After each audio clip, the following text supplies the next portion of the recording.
शिक्षा उन्हें दी जा सके। और महोदय, यही कारण है कि हमारे बजट का एक बहुत बड़ा हिस्सा 18% से ज़्यादा, करीब 52,639 करोड़ 3 लाख रुपए शिक्षा विभाग के लिए रखे गए हैं।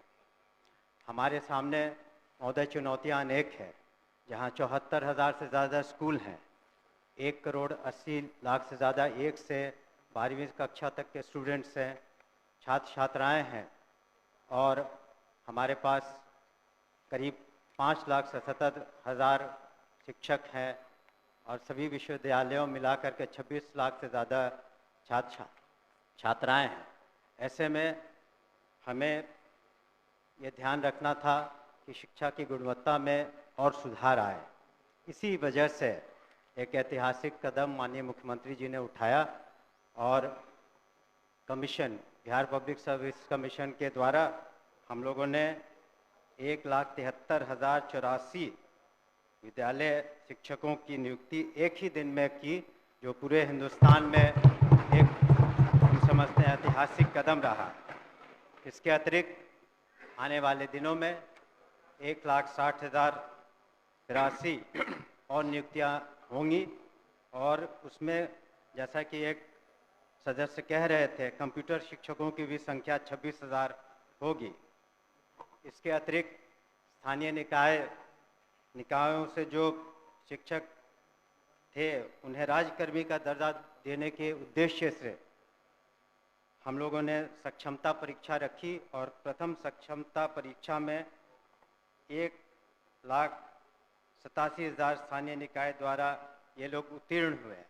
आगे चल के 85,000 से ज़्यादा लोग और परीक्षा दे रहे हैं, और हम लोगों ने यह ध्यान में रखा है कि जब नियमावली बनाएंगे उनकी सांतरण की, तो उसमें काफ़ी उदारता रखेंगे, खास करके महिलाओं के बारे में, और खास करके असाध्य रोग या इस तरह के जो बीमारी से ग्रसित हैं या पति पत्नी हैं, तो उन लोगों का सांतरण में हम लोग विशेष ध्यान देंगे।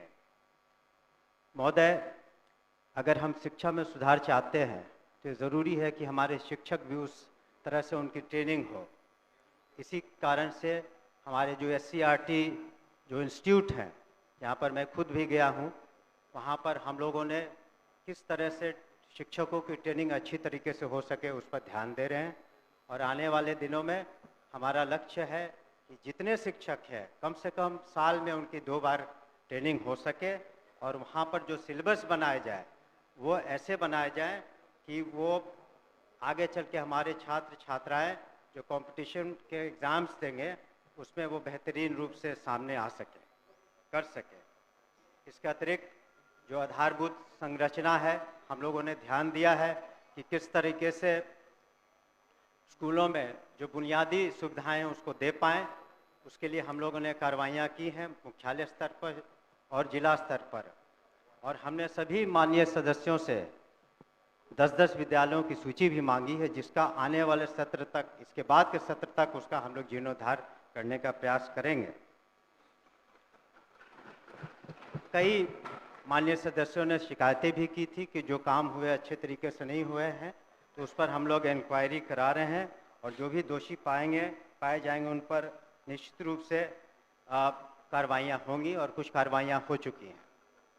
हम लोगों ने ये भी सुनिश्चित किया है कि जो हमारे निजी विश्वविद्यालय हैं उनका रजिस्ट्रेशन हो सके, ताकि सही आंकड़ा आ सके, और जब उनका आधार सीडिंग कर देंगे तो ये पता चलेगा कि जो 25% जो गरीब बच्चे हैं, बच्चियां हैं, और जिसके खर्चे की प्रतिपूर्ति सरकार करती है, वो सही आंकड़ा आ सके हमारे पास, और इस तरह से प्राइवेट स्कूलों में भी हम सही तरीके से मदद कर पाएंगे।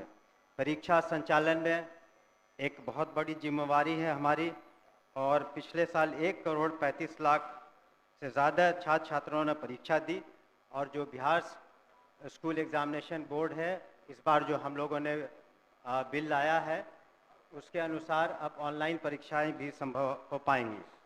सरकार की जो मुख्य जो स्कीम्स हैं, जैसे मिड डे मील, मध्याह्न भोजन करते हैं, वो भी एक बहुत बड़ी चुनौती है। उसमें नित्य 1 करोड़ करीब 10 लाख बच्चों को हम मध्याह्न भोजन सही तरीके से देते हैं। और उसमें जो अगर शिकायतें मिलती हैं तो हमारे कमांड कंट्रोल सेंटर पर कोई भी व्यक्ति उसके बारे में सूचना दे सकता है, उसके बारे में हम कर सकते हैं। और डायरेक्ट बेनिफिशियरी ट्रांसफर्स हम करा रहे हैं, स्टूडेंट क्रेडिट कार्ड भी हो रहा है। और अंत में मैं कुछ आंकड़ों को प्रस्तुत करना चाहूँगा जिससे पता चलेगा कि किस तरह से शिक्षा में गुणात्मक सुधार आए हैं। शिक्षकों की संख्या महोदय 2006 में 1,80,000 थी। इस बार 2024 में 5,77,000 है। इस तरह से विद्यालय में जो छात्र और शिक्षक का अनुपात था, पहले जो 65 और 1 का था, अब 32 और 1 का हो गया। उसी तरह से साक्षरता दर में महिलाओं में पहले 33% थी, अब 74% हो गई है। आउट ऑफ स्कूल चिल्ड्रन जो है 1% से कम हो गए हैं और बजट में 11 गुना से ज़्यादा वृद्धि हुई है। अतः अपनी सूचना अध्यक्ष महोदय, राज्य के सरकारी विभागों में राज्य कर्मियों को अपने पद के अनुसार उसे 7वें वेतन आयोग के तहत मूल वेतन के साथ ग्रेड पे दिया जा रहा है और लेवल भी निर्धारित है, जबकि बीपीएससी टीआर1, बीपीएससी पीआर2, बीपीएससी टीआर3 द्वारा चयनित अध्यापक एवं सक्षमता पास विशिष्ट शिक्षकों को का ना ही ग्रेड पे निर्धारित किया गया है और ना ही लेवल तय किया गया है। सिर्फ नियोजन के तहत वर्ग 1 से 5 के अध्यापकों को एवं विशिष्ट शिक्षकों को 25,000, वर्ग 6 से 8 के अध्यापक को 28,000, वर्ग 9 से 10 के अध्यापक एवं विशिष्ट शिक्षकों को 31,000, वर्ग 11 से 12 के अध्यापक एवं विशिष्ट शिक्षकों को 32,000 रुपया मूल वेतन दिया जा रहा है, जो 7वें वेतन आयोग से बिल्कुल अलग है, जिसके कारण भविष्य में अध्यापक एवं विशिष्ट अध्यापकों को 8वें वेतन आयोग के लाभ से वंचित रहना पड़ सकता है, जबकि उक्त शिक्षकों को भी राज्य कर्मी का दर्जा प्राप्त है। अतः उक्त शिक्षकों के हित में पद के अनुसार शिक्षकों को ग्रेड पे तथा लेवल निर्धारित करने हेतु हम सदन के माध्यम से सरकार का ध्यान आकृष्ट कराते हैं। माननीय मंत्री शिक्षा विभाग।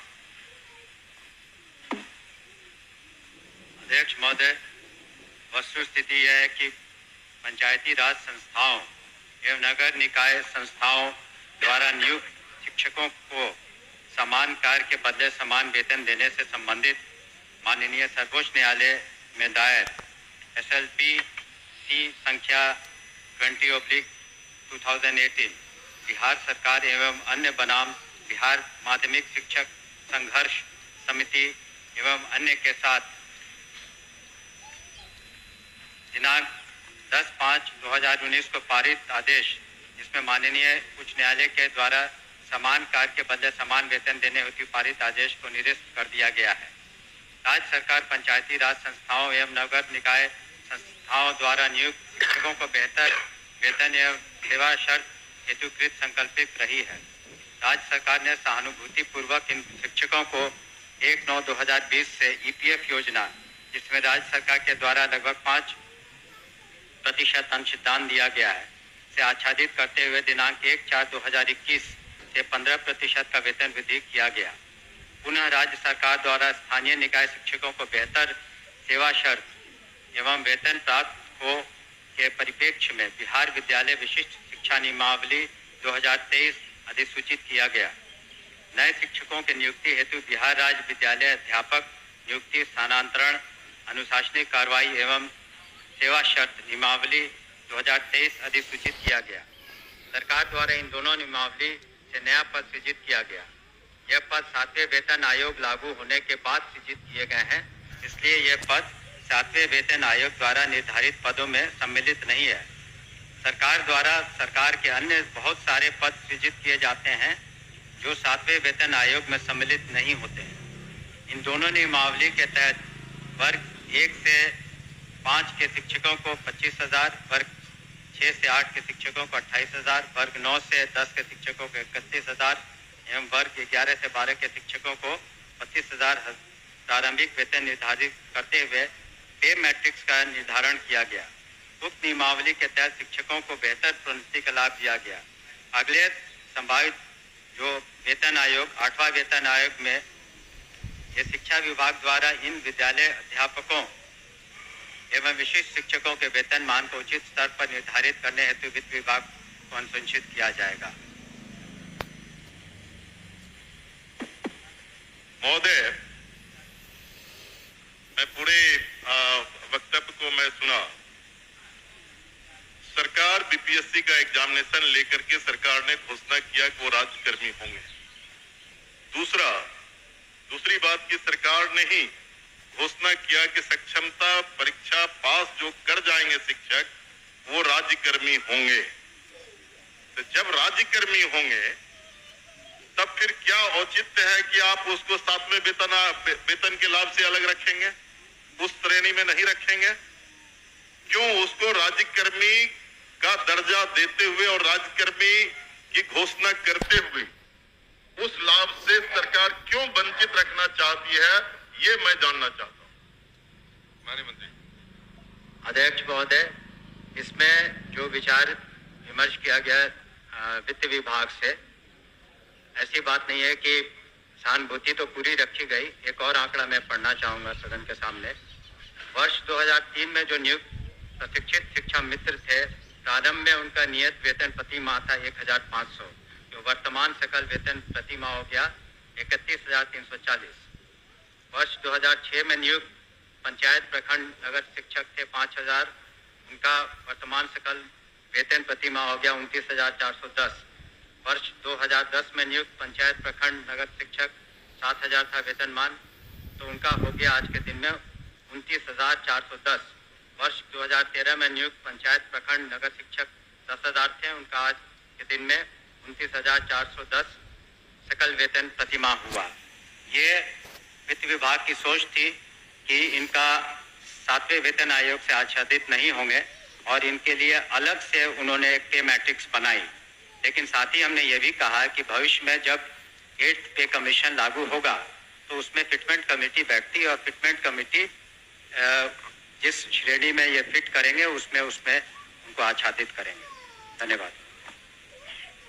महोदय, जो सरकार के द्वारा वक्तव्य फिर दोबारा दिया गया, ये पुरानी बात को दोहराई गई कि जब कई नियोजन इकाई थी, आपने तय में उस तमाम नियोजन इकाई को भंग कर दिया। अब जिला स्तर पर नियोजन इकाई आपने गठित कर दिया, जितने जिला है उतने ही नियोजन इकाई है।